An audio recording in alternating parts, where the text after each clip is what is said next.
Tema, empati. Kasus, kaki siswa SD Bekasi diamputasi usai dijegal dibully teman sekolah. Seorang siswa sekolah dasar negeri, SDN, di Tambun Selatan, Bekasi, berinisial F terpaksa harus diamputasi kakinya usai mendapat perundungan. Mila menjelaskan peristiwa itu bermula ketika F disleding oleh salah satu temannya saat jam istirahat. Kala itu, F yang masih duduk di bangku kelas 6 diajak oleh teman-temannya sekitar 5 orang untuk membeli jajan di dekat kantin sekolah.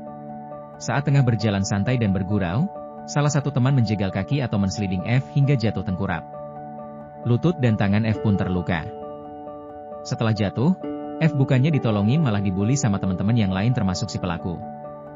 "Ah cupu lu gitu aja nangis. Awas lu kalau sampai ngomong sama mamah lu. Dasar lu anak mami," ujar Mila. F pun berjalan merangkak dan berdiri sendiri untuk mencari es batu di warung terdekat. Es batu itu ia gunakan untuk mengompres kaki dan tangannya yang terluka. Setelahnya, F kembali ke kelas. Namun, F lagi-lagi dirundung oleh temannya. Sepulang sekolah, F tak menceritakan kejadian yang dialami kepada ibunya. Sebab, F takut dengan ancaman teman-temannya. Beberapa hari kemudian, F merasakan sakit pada kakinya.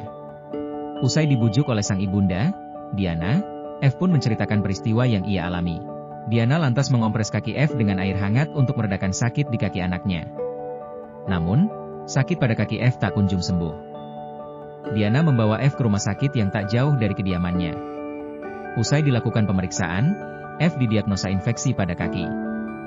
Setelah itu F masuk sekolah pakai tongkat. Setelah pakai tongkat itu pun masih dibully sama temennya. "Kayak kakek-kakek lah kayak apalah. Akhirnya F nggak mau sekolah," kata Mila. Kaki F semakin membengkak. Diana kemudian membawa F ke rumah sakit Hermina.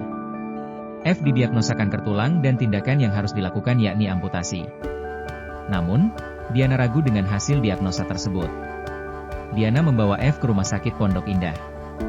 Tetapi sama saja, dokter mendiagnosa F mengalami kanker tulang.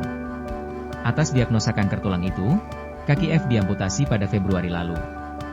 F mengalami mental breakdown lantaran harus merelakan salah satu kakinya. Perkembangan sosial emosional yang rentan. Minimnya sistem deteksi dan respon sekolah. Ketakutan dan tidak adanya ruang aman. How make we? Bagaimana kita bisa menciptakan lingkungan sekolah dasar yang aman, suportif, dan responsif agar siswa merasa nyaman melapor, mendapatkan bantuan, dan terlindungi dari tindakan perundungan sejak dini? Deskripsi solusi, inovasi. Nama program, SANTUN, Sekolah Aman, Nyaman, Tanpa Bully. Tujuan, menciptakan sistem pencegahan dan penanganan perundungan berbasis empati dan keberanian melapor melalui keterlibatan aktif siswa, guru, dan orang tua. Sudut curhat kotak aman. Siswa diberikan ruang untuk mengungkapkan perasaannya baik secara langsung maupun anonim melalui 2 saluran utama, yaitu curhat lisan kepada guru bimbingan konseling, BK, dan pengaduan tertulis melalui kotak aduan. Kotak aduan ini ditempatkan di area privat dan strategis di lingkungan sekolah untuk memastikan kenyamanan dan kerahasiaan siswa yang ingin melapor. Setiap minggu, guru konselor secara rutin memantau dan menindaklanjuti isi kotak aduan, guna memastikan tidak ada laporan yang terabaikan serta memberikan respon cepat terhadap potensi masalah yang dihadapi siswa. Patroli istirahat oleh guru. Guru piket wajib aktif mengawasi area bermain saat jam istirahat untuk mencegah terjadinya perundungan. Mereka juga bertugas mencatat interaksi siswa yang mencurigakan sebagai langkah deteksi.